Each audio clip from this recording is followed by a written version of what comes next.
Traffic, traffic.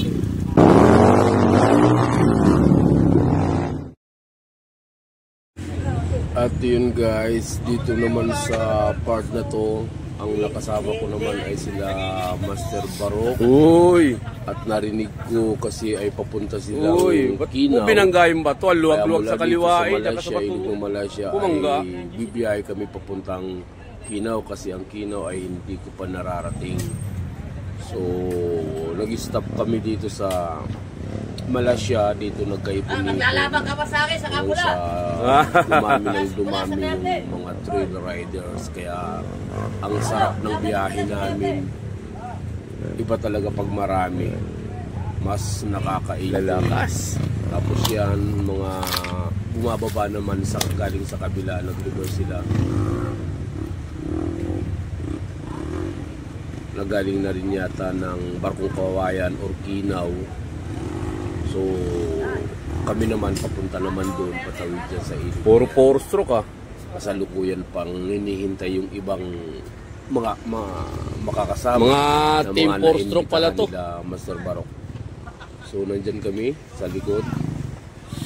Habang hinihintay namin makatawid yung iba dyan. So, para isa lang yata yung tumawid. Siguro magpapahinga muna. Kaya kami naman unti-unti rin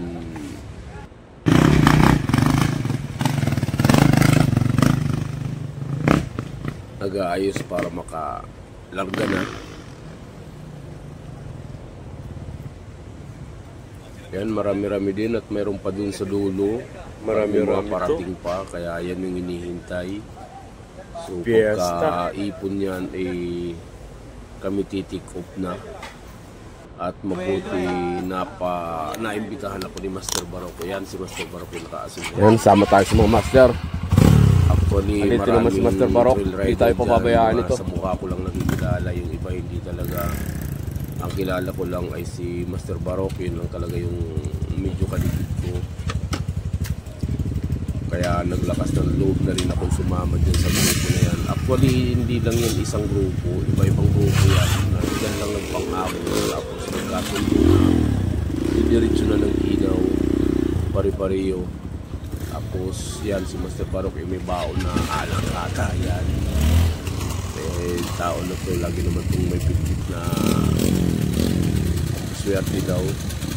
Kaya yun. Sama ko kay lagi siya may baon. Yes, si Carol Bira yan eh, nakasama ko sa Kato. Nakasama ko na rin sa patawid na kami sa ilog ng Malaysia na to, mga hardcore.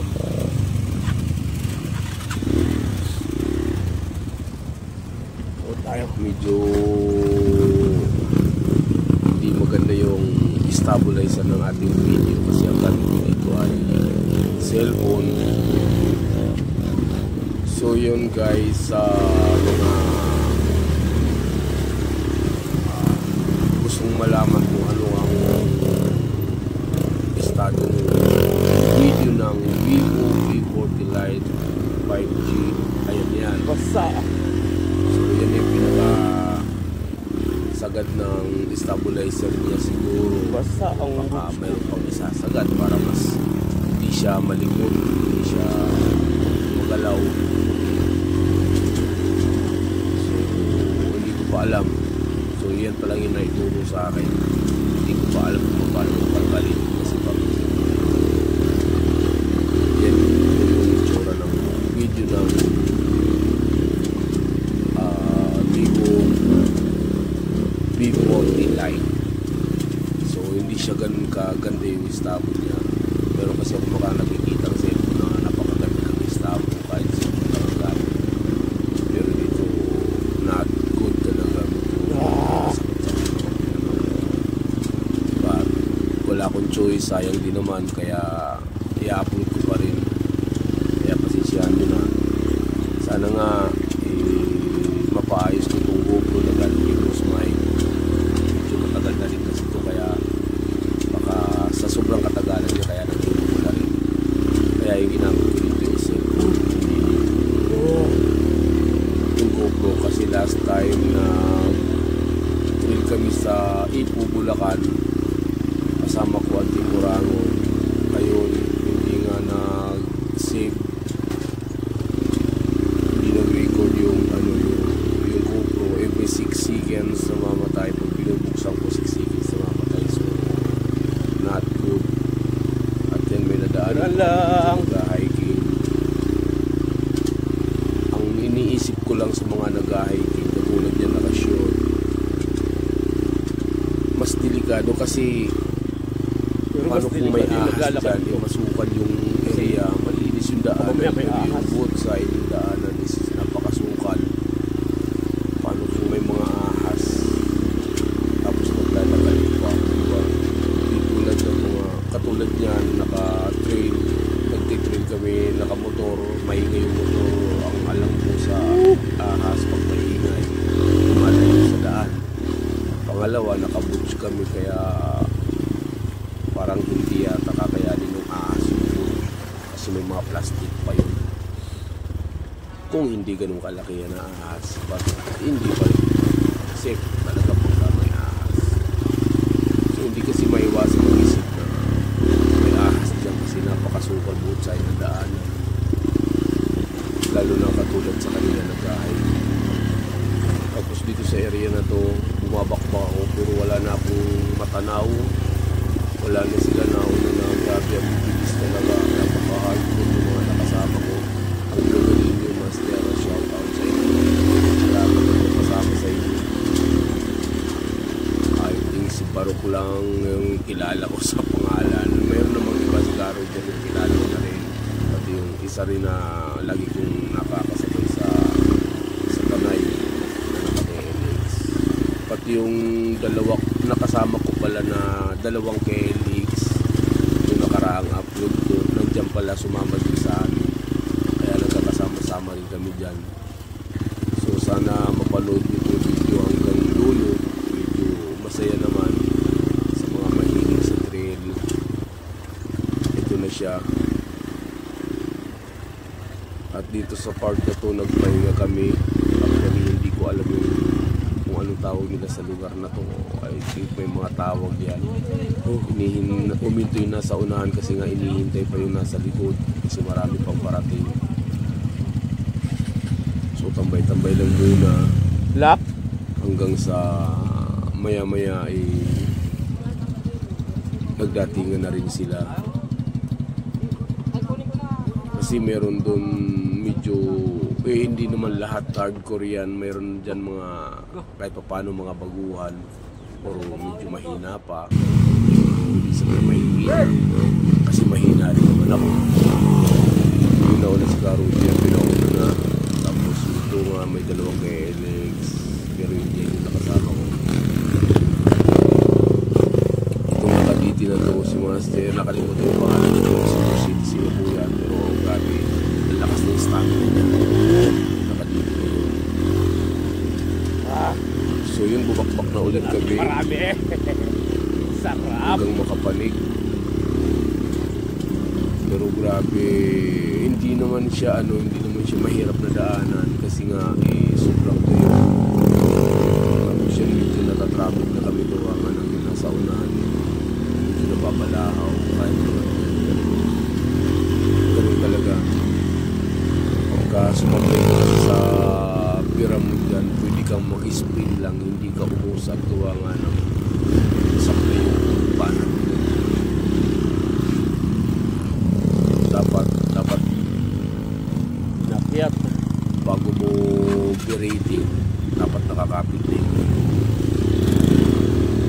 Kaya si pinalus Master Barok, yung baon natin, ingatan mo.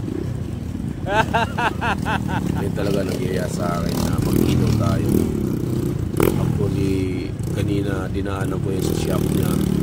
Dadaanan kasi sa kanila bago. Wala pa tao kaya dumaan yun ako ng kinabuhin bago pumunta ng Malaysia. At mabuti at pumunta ako ng Malaysia at nakasama ko ng mga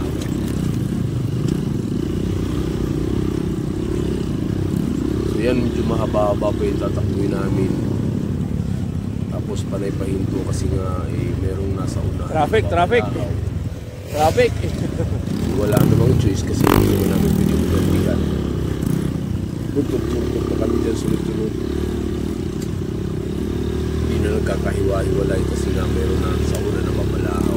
Pagka nababalahaw yan, dito na naman. Hindi yung sinasabi na ng traffic.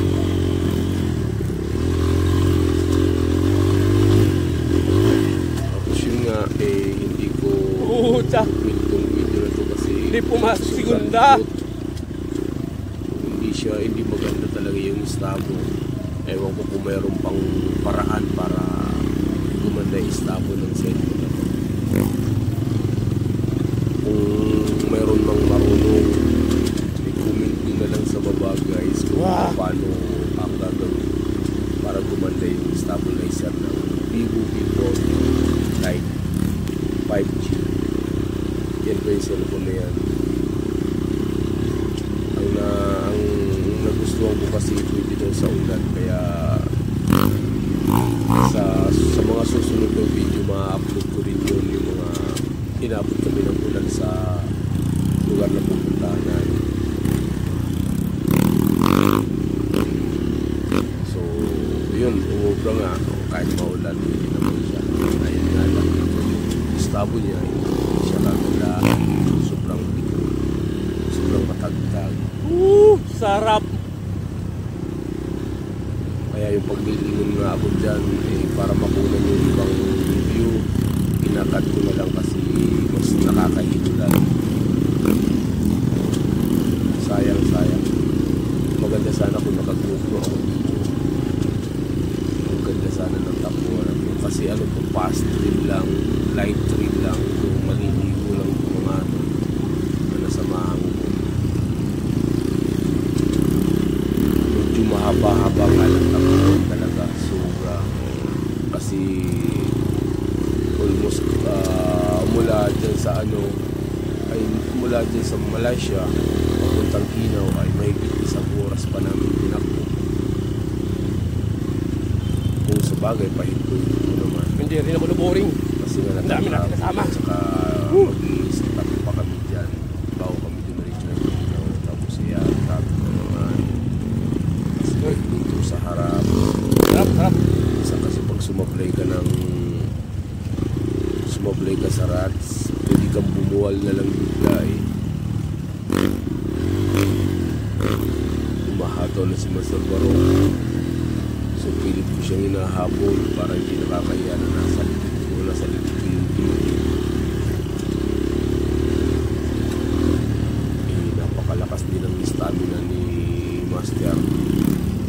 Halos ayaw nang magpahinga kaso wala naman siyang choice kasi nga ay nasa likod siya. Pag mundo'y nasa harap, dito talaga lahat. So marami pang nahuli dyan, nasa likuran pa namin yung iba. Medyo yung nauna kasi yung mga nakasama ko dito sa nauna, medyo ang bilis kasi nila magpatakbo ng motorbike. Kahit obstacle, walang problema. Mga hardcore kasi ito, pagkagaling nila. So nagpipilit lang ako sumabay sa kanila, but okay naman kahit pa paano nakaraos, nakasabay naman kahit konti kasi wala naman talaga mahirap sa daan. Sabi ko nga puro ka lang background lang, pero pag maulan sa lugar na to pahirapan kasi nga ay mga nabasa susulat tilas karamihan sila sa mga dadaan pag nababasa ang adobe madulas yan, may mga lupa din pag yan basa lupa ay aatungan lang mo dyan bago ka makalusot. So yun, feeling ko pataas na kami ng pataas, sobrang taas na namin. Mayroon pa dyan na paglingon ko sa kanan ikapantay na namin yung isang bundok.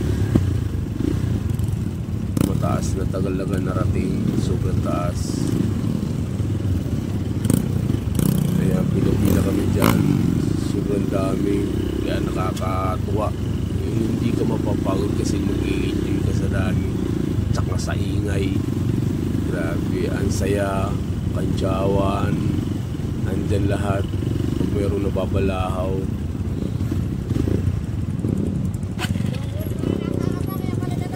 dito, may mga bumubuwal pa rin sa harapan. Kasi Lumamay nga. Dito dyan na outcamper. So pagka hindi mo nabantayan, malalaglag ka sa rag sa malalim. May stuck ka. So kaya nagkaka-traffic. Tapos si Master dyan sa likod ko bumusina. Traffic. Wala lang nangungarap lang. Eh sabi ko nga May traffic checkpoint. kasi may LTO. May checkpoint sa harap. May LTO sa dulo. So nakakatuwa sobra.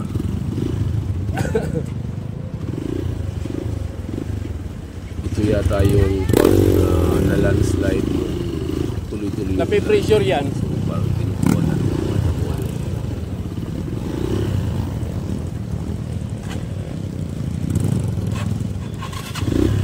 So pagka umistop yun sa harap, no choice ka, stop pa rin. Paano ka uulit sa ganyan at saka hindi naman career yan para mag-unahan. Kaya lang siguro mababala ako nakakaya sa mga kasunod. So sinisikat ko talaga na magpabalahaw yan upang magkamali. Kasi pag nagkamali ka na daan, kang mabalahaw, tumigil mo pati ang kalong ito. Sa kanino, pati ang kalong ito, start mo pa yan. Makakabala ka na nasa likod. So yan, tuloy-tuloy lang kami dito. Banayag, sobrang banayag ng daanan. Kaya napapahataw na rin. Si Master Barok kasi pasimuno ng piga. Kaya pati ako napapapiga na rin. Sa bagay, nasa unahan namin ang bilis din naman. Kaya dapat lang naman mag-bilis yan. Kasi mga nasa likod naman mga hardcore yan. Gusto niyan hatawan ng hatawan. Kaya sarap na sarap. Ito naman kasi talaga yung gusto ko train, mga ganito lang, mga bakbakan, pahabaan na resistensya, pahabaan ng stamina. Kahit pa paano ako nakakalaban naman, may stamina naman tayo. Kaya pa natin bibuhat ng sarili nating motor. Actually dyan yung pabalik namin na inabot na kami ng Alalayan. Fiesta. Sarap. Pabalik na. Yan kasi papunta pa lang kami ng Inaw. Ang hindi ko pa nararamdaman Kasama namin. ang papunta pa lang ng Inaw. Kung yung nakasama ko na papuntang Barkong Kawayan ay pakanan pala siya. Ang Barkong Kawayan ay pakaliwa. Yung Inaw pala ay pakanan. At maladaanan din namin yan yata yung pagpuno mga military. Kaya kapatid kami kasi may mga kapatid. Kaya sarap po. Napakalayo din sa Kabayanan. Sobrang layo. Hindi natin maiwasan. Hindi ko naman maiwasan na mag-isip ng mga tao sa mundo. Siyempre, alam ko na yung sabihin. Natutuwa nga ako pag mayroon ako nakikita ng touchpoint o kampo ng mga military. Kaya sabi ko, safe dito, I think walang problema. Kasi may mga military camp. So yan guys, tuloy-tuloy lang kami. Pira lang kami ng pira dyan. Hanggang makarating sa isang bahay. Saan kami magpapahinga. Grabe, sobrang nakakaindi itong mga kasama ko. Ang bilis. Palibasa yung likod dyan mga bata pa, malalakas talaga stamina niyan. Although mayroon din mga seniors, mayroon din senior citizen. I think dalawa yung nakita ko. O tatlo, apat pa ata. Pero grabe lalakas nila. Kapantay na namin ay langit. Ay, sanay sa trail. kabilang ulan pala. Trail na kahit na senior citizen napakalakas ng stamina. Ang galing nila.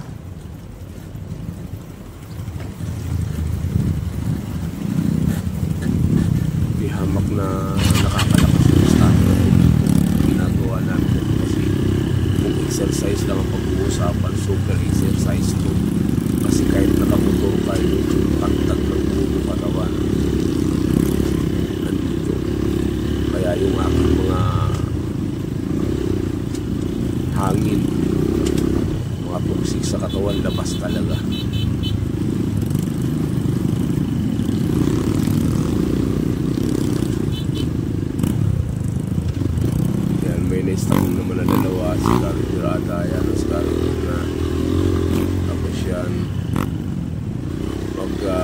na-insta kasi siya, yun, dun kami natatraffic. Tapos dito nagpahinga muna kami kasi hindi namin yung iba namin kasamahan na nauna. Kaya ayan sinasabi ko na nakadito. Fiesta, marami-rami. Pero Sarap nito. sabi na niya, sinasabi sa akin kanina, ang lakas niya. Nakakabilib. At yun mga kapatid, hanggang dito na lang muna yung video. Please subscribe, like, and share. At huwag kalimutan pindutin ang notification bell para updated kayo sa mga videos na magagawa ko pa. See you next video guys. Yung susunod naman nito, Ito yung tuyo eh. kami ng Kinaw. After Malapit yung bangin, no? paalam. Oo, selfie. Doon na natin tuloy na. Oo, hirap mo kayo dala ka. Gawa na akong tabdil. Ilang gusto sumama? Hoy! Tasin natin yan, no?